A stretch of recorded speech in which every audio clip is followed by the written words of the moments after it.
Well, hello and good evening, everyone. This is Suzanne Knabe-Nicole from Police Science Doctor. We're here today to do a live interview with Detective Chief Inspector Ryan Brammer from Bedfordshire Police in the UK. And he's going to introduce himself in a minute. So wherever you're watching this, you may be on YouTube, you may be on Twitter or on Facebook. Welcome if you're watching this now or later. Hopefully you've got the option of posting a comment or a question, and if they actually show up where we are doing this all, then maybe it's something I can pass on to Ryan if you want to ask him a question. But we're talking about a very important topic today. So I've called this Becoming a Better Cop because I was really struck by a story that Ryan told me. So Ryan is one of my email subscribers. He signed up to the Police Science Doctor email list, and we had a chat one day, and he just told me this story that I thought I need to make sure that people hear this, because I'm hoping it can inspire, give strength to a lot of other people who are maybe in similar situations. And I think especially in the profession that he's in, police officer, serving police officer, it's often difficult to go through things like that and come out at the other end the way he did. So I'm hoping that this is going to be of value to you. And let's get on with it. So Ryan, hello. Thank you for joining me this evening. You're very welcome. So tell us a bit about yourself and your career and your role. Okay, so good evening, everybody. My name's Ryan Brammer. I'm married. I'm 43 years old. I've got 3 children, and I live and work in Bedfordshire. And I'm currently a police officer with Bedfordshire Police, rank of Detective Chief Inspector. I've got, I'll tell you a bit about me. So several interests, mostly about sport, watching, playing, competing wherever I can, although being 43, that gets harder and harder every year. I like to exercise a lot myself, read, and I'm currently learning the guitar, and I enjoy traveling. I've been all around the world, so me and my family enjoy going on holidays every year. So just a little bit about me. That's me personally. Professionally, I've been with Bedfordshire Police 20 years in April. And the roles that I've carried out in policing, they've been various, but currently a Detective Chief Inspector. Prior to that, I was Head of Custody for a year. Previous to that, I've worked in the Emerald team, which is a serious sexual offences team, and domestic abuse.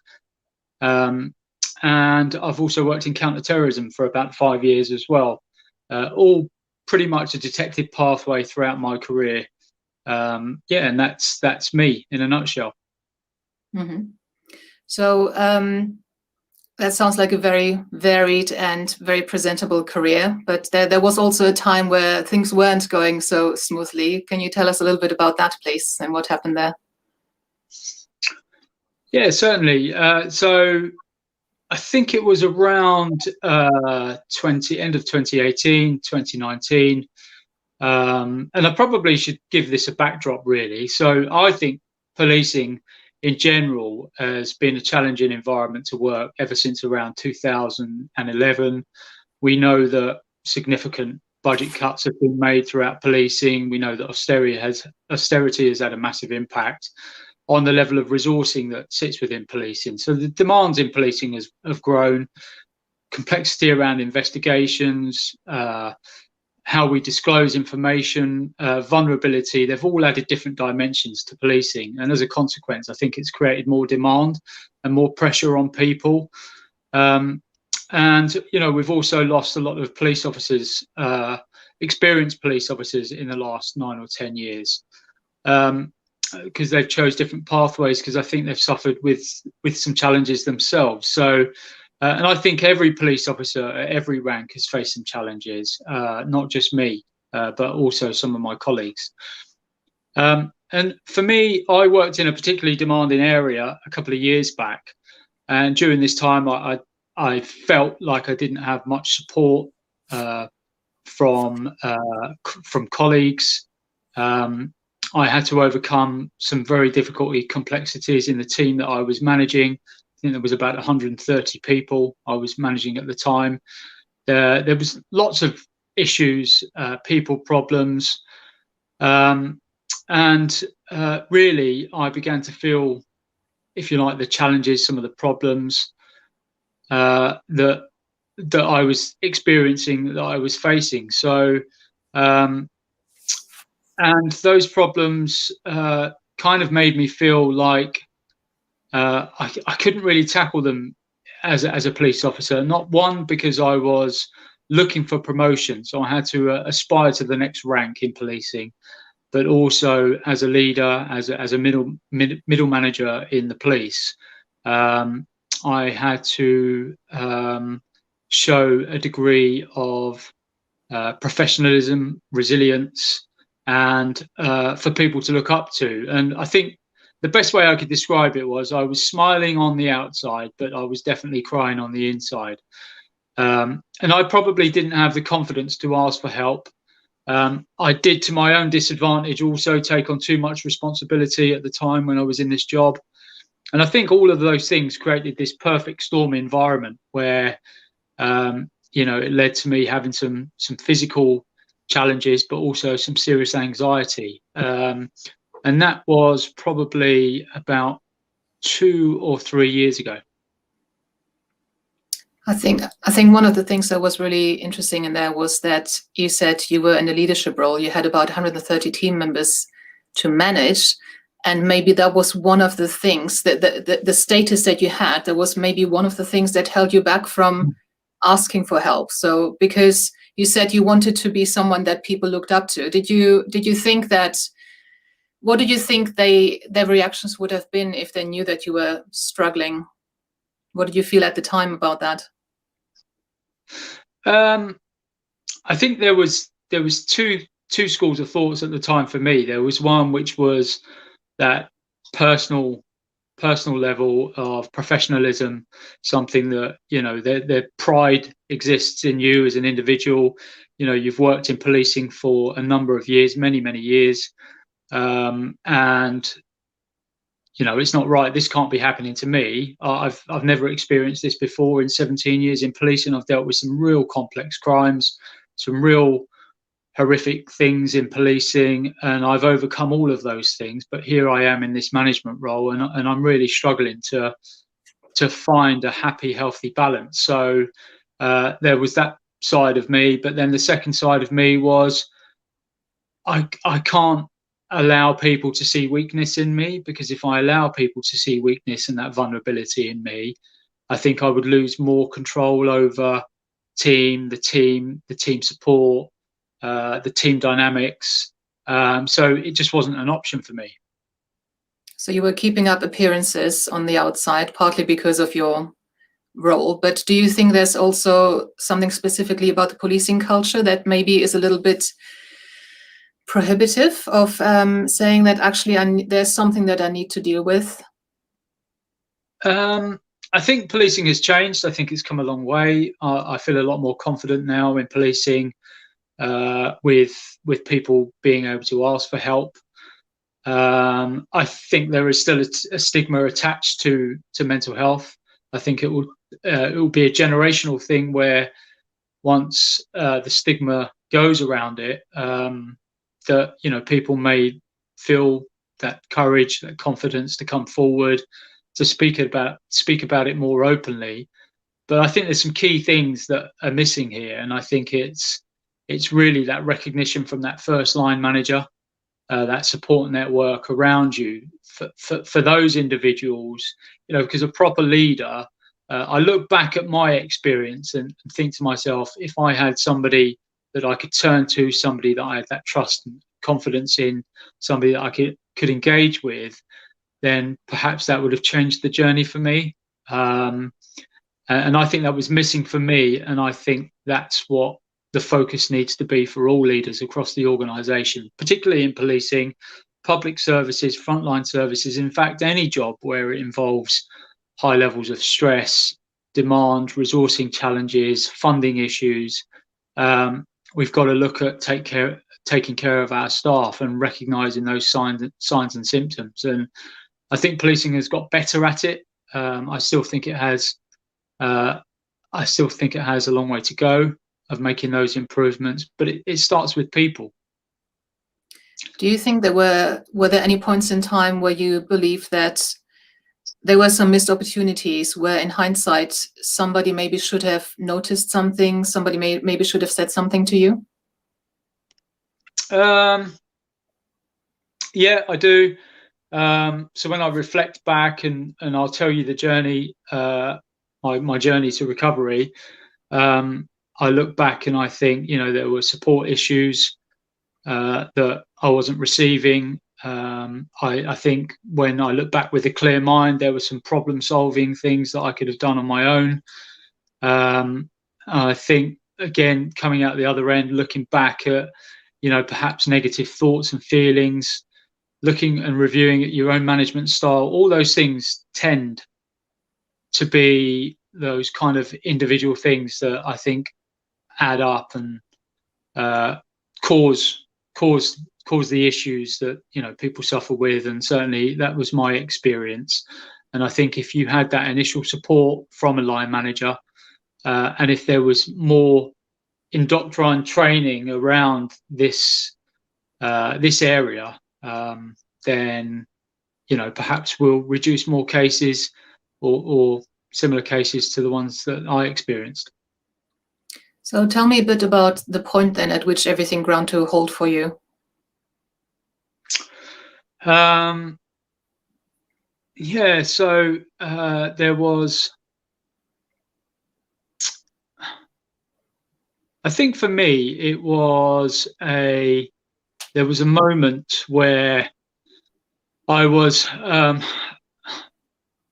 work and I went to sit an interview board. And by that time, I was obviously clearly unwell, but didn't perhaps appreciate how unwell I was. I'd contemplated whether or not going for promotion was the right step. But just prior to that promotion board, I had experienced what could only be described as probably the worst heart and chest pains, palpitations that were linked to stress and anxiety, which I later found out wasn't a heart attack. But at the time, I was feeling that physical impact of stress and anxiety. It culminated in sort of me sitting in my car at work for a couple of hours, hearing this constant ringing in my head, just prior to going into an interview board, and then sitting the board. And you could have asked me any question, and the answer I would have given you would have been complete, absolute nonsense. It would have been rubbish. So I wasn't able to really think about what people were asking me or the questions that people were asking me. I wasn't able to make any sense because I was experiencing what I could only describe as some form of neurodiversity issue, some form of breakdown, some form of stress, anxiety attack. Couldn't explain what it was, and managed to bumble my way through an interview board. Just couldn't wait for it to be over, and then realised that in my car journey on the way home, none of which I really remembered, I had an issue and I had to go home and I had to tell someone about it. And that really started the journey of recovery for me.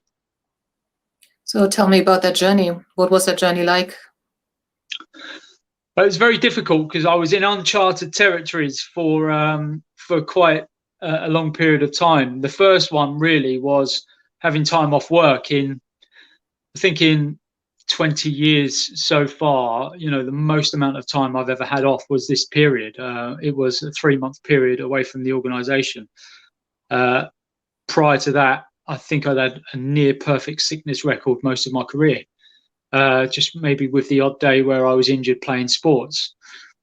And it for me, I always think as a detective, and in my job, you need to start detecting and looking at what actually went wrong for you as an individual. So that's what I pretty much did. I spent probably a couple of weeks sat there really not thinking about anything or anyone, just trying to normalize my thoughts and feelings, but then realized I needed a bit more help in doing that. So I went on a journey to try and find out what had gone wrong, when those issues had started. And I was complemented along the way with support from my GP, support from occupational health in policing. I undertook some cognitive behavioural therapy, which really did help in making me think about unhelpful thinking styles, personalization, black and white thinking, overgeneralization, those kind of things. But also looked at self-development, self-investment, started checking out who I was as a person, what my principles were, what my values were. I looked into meditation and did a few bits, looked into mindfulness in a bit more detail than some of the training that I'd initially been given. I did a wholesale review of me and a deep dive, really, and went back to basics and started to fix what had gone wrong. And I think that's the interesting point here, because I think many people arrive at a low, but then sometimes they just wait it out. You know, like you said, you spent 2 weeks not really doing much. You just sort of try to normalize it. And I think maybe that's where some people would have stayed for those 3 months, or maybe as long as they could have stayed away from work. But what I think is a remarkable bit here is that you became really introspective, and you said, well, I'm a detective, let's detect, let's investigate what went wrong here. And you took the initiative, didn't you, to take up because not everybody perhaps takes up the offer of help from the GP in occupational health, and it's great that you had those. And CBT is one of the most evidence-based ways of changing how we deal with information, how we process information, and then how we act on it and how we interpret it. And so I think it's really amazing that you did that. Why do you think you managed to do that? What sort of, is there something that sets you apart, maybe that's specific about you, that maybe other people who are still in that contemplative phase of sitting on the couch and just wondering what the hell is going on here, and then just go back to work when the time is up?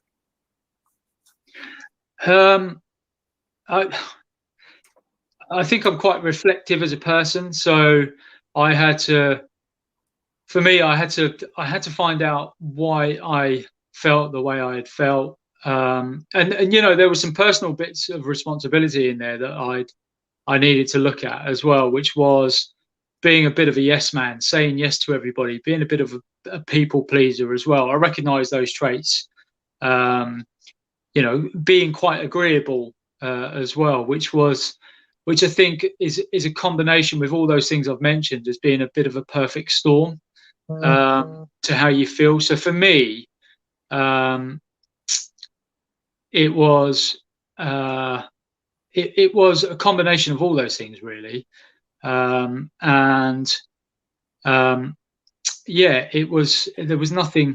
was nothing specific to make me as a person think I was any more different than anybody else. It was just, as a reflective individual, I thought there's something I need to do, there's something I need to change. Let's find out what it is. Let's start from the beginning. Let's work my way through it. Let's solve one piece of the puzzle at a time, really.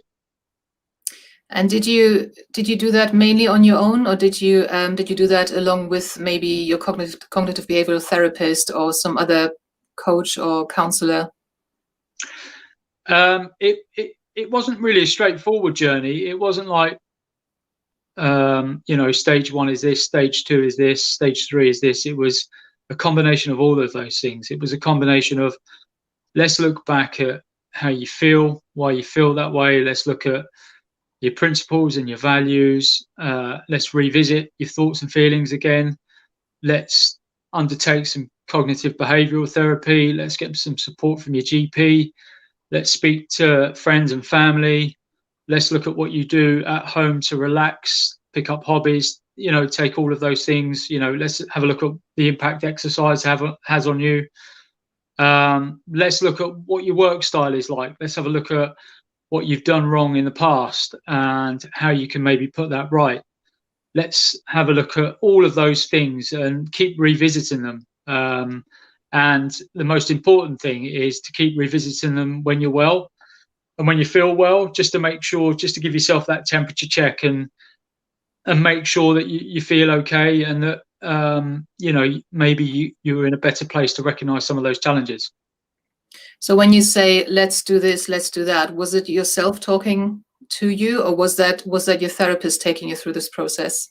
It was a combination of all of it. It was myself, it was my therapist, it was friends, it was family, it was colleagues. Yeah, it was all of those things all at the same time. So you said you got some of the observations of people who know your friends, family, and colleagues. What were their observations, and how did they help, if they did? It's a combination, really. I mean, everybody who I've spoken to at work have said they saw some changes in me. They saw some signs. They hadn't seen that in me before. There was lots of well wishers. There was lots of people who were very supportive. There was lots of people that came forward and said, just give me a bell if you need to chat. Send me a message, drop me a line. I'm here to support you. So it was, friends were very similar. Family, they were very supportive. So, and the GP was fantastic, and occupational health was fantastic. So, yeah, it was everybody being my support network, if you like, and trying to get me to where I needed to be, which then happened quite quickly and quite natural. And out of interest, what were the changes that your colleagues had noticed? I think the main one, people said I looked extremely tired. I looked extremely.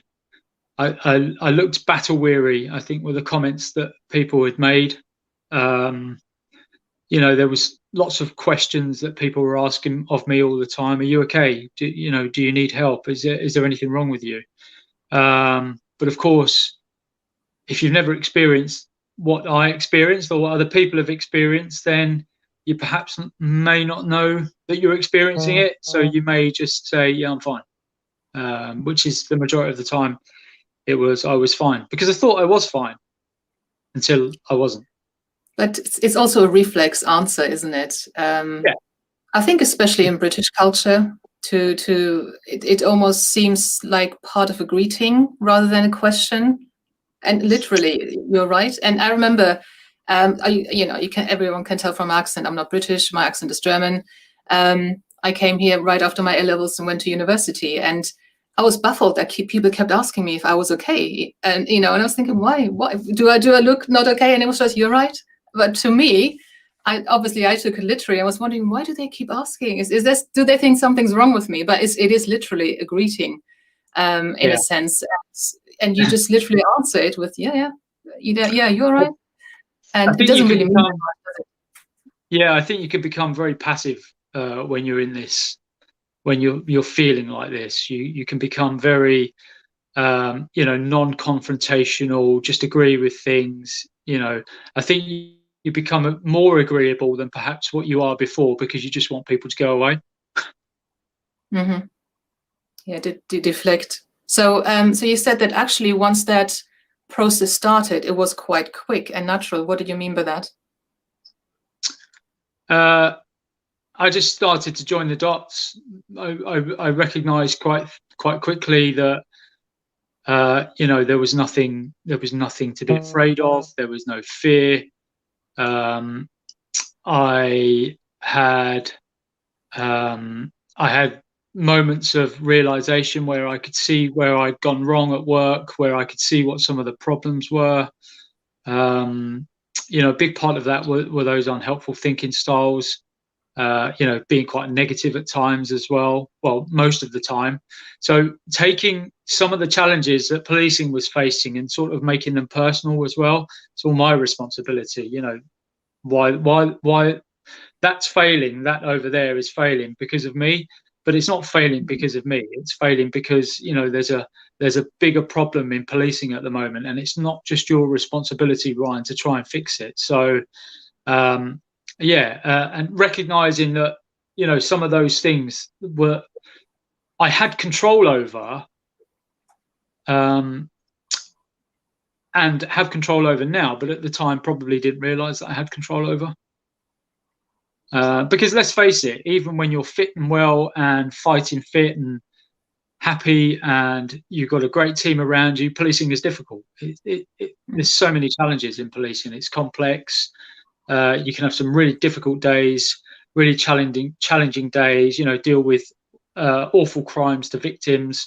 And, even on a good day, those things can shake you and make you feel emotionally drained. You don't want them things to happen when you're really down and when you're feeling under pressure.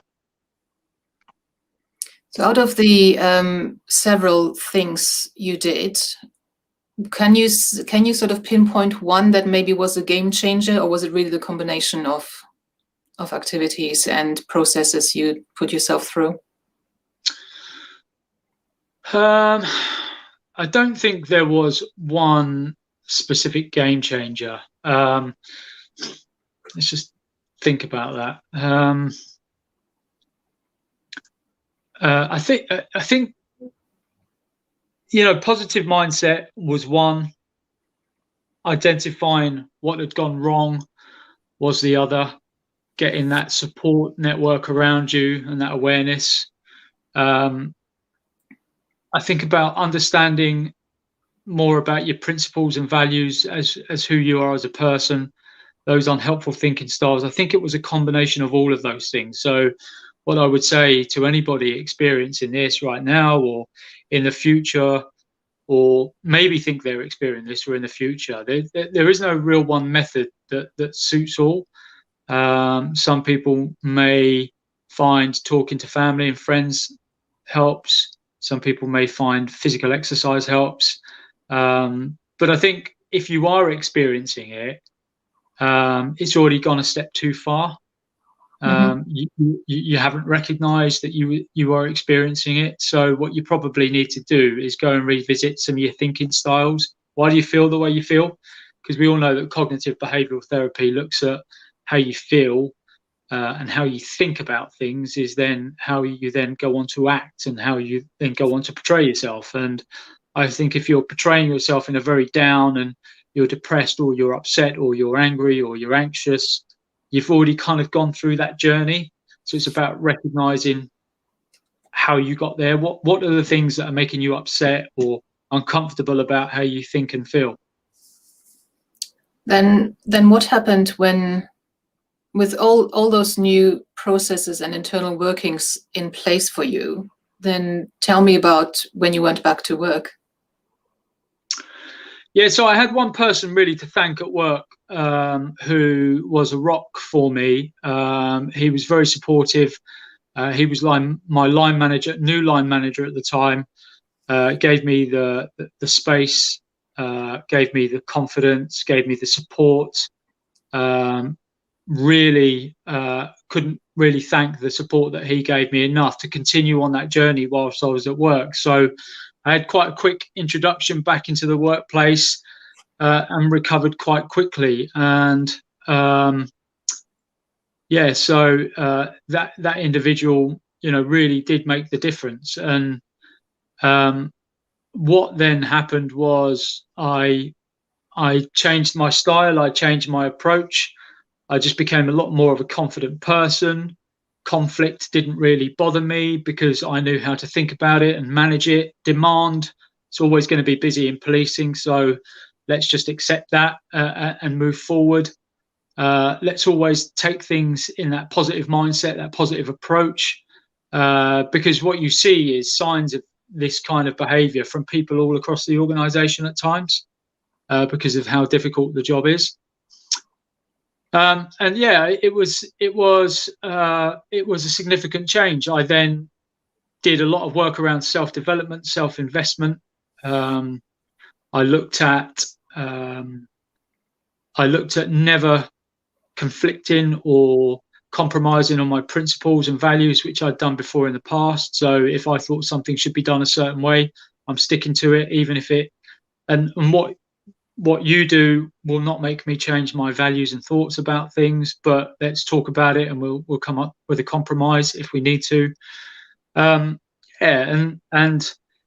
I went for promotion again, I felt like I flew through the process because I was just much more happier. I was much more healthier. I could see my evidence more clearly. I felt more confident at work. I had better relationships with people.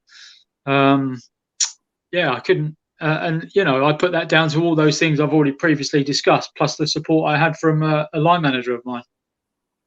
What was the support that your line manager was giving you?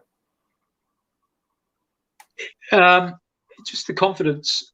He gave me some confidence. He understood what I had gone through, what I'd experienced. He was very supportive. Always made time for conversations, despite the pressures of work and the demands that were placed upon him. What he didn't do was do the same to me. So that level of shielding, that level of protection, supported me in my corner when the organisation wanted me to go off and do other things and take on more responsibility when I wasn't ready. So yeah, it was a combination of those things, really. Mm-hmm. Do you think that enough emphasis is being placed on these internal processes in police members? It's interesting because mindfulness now exists within policing, has done for a few years. I know that there are teams looking across that, workforce development around supporting officers and staff with well-being, with health and welfare. I can't help but think it needs to be more. There needs to be more self-investment from individuals. They need to have more time to self-invest. We need more programs available for staff. We need to start it right at the very beginning when officers join, because I've been in policing for 20 years, and this was the first ever time that I'd really heard of cognitive behavioural therapy after 17, 18 years, and looked at all those self-development, self-awareness things. So it's being introduced. Let's introduce it not just at one stage. Let's introduce it throughout people's careers so that they can continue that journey in understanding those areas of neurodiversity, really. Mm-hmm. And if you were to summarize your journey of recovery, what would you highlight as the main points, perhaps, that I visualize it as like, you're sitting in a hole in the ground, perhaps. What were the stepping stones out of that?